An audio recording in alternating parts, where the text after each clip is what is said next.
নমস্কার দর্শক বন্ধুরা, আমার সহজ কথা মোটিভেশনে সবাইকে জানাই সুস্বাগতম। আমি তোমাদের বন্ধু মৌমিতা। মানুষ খুব অদ্ভুত প্রাণী। নিজের স্বার্থ ছাড়া আর কিছুই বোঝে না, শুধু নিজের স্বার্থটাই বোঝে। সব কিছুতে নিজের স্বার্থ খোঁজে। যা কিছু করে তার মধ্যে কোথাও না কোথাও স্বার্থের গন্ধ লুকিয়ে আছে। কাউকে যদি 1 টাকা দেয় তাহলে কোনো না কোনোভাবে তার পিছনে একটা স্বার্থ লুকিয়ে আছে।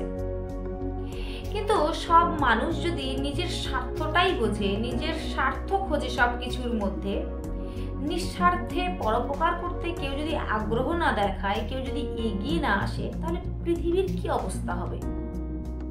আচ্ছা, একটা 5 তলা বাড়ির ভিত যদি মজবুত হয় তাহলে অনায়াসে তার উপরে 5 তলা দাঁড়িয়ে থাকবে। কিন্তু ভিতটা যদি নড়বড়ে হয় তাহলে 5 তলা কেন, 1 তলাও দাঁড়িয়ে থাকা সম্ভব নয়। তেমন আমরা মানুষেরা নিজেদের স্বার্থ খুঁজে, নিজেদের স্বার্থ বুঝে সবকিছুর মধ্যে আমরা আমাদের নৈতিক মূল্যবোধকে যদি অকালে গলা টিপে মারি, তাহলে আমাদের বেঁচে থাকাটা দুঃখজনক হবে। শুধু আমাদের জন্য দুঃখজনক হবে এমনটা নয়, এমনকি আমাদের ভবিষ্যৎ প্রজন্ম, তাদেরকেও সঠিকভাবে বড় করতে অনেক সমস্যার সম্মুখীন হতে পারে বা অনেক সমস্যার সম্মুখীন আমরা হব, এটা নিশ্চিত।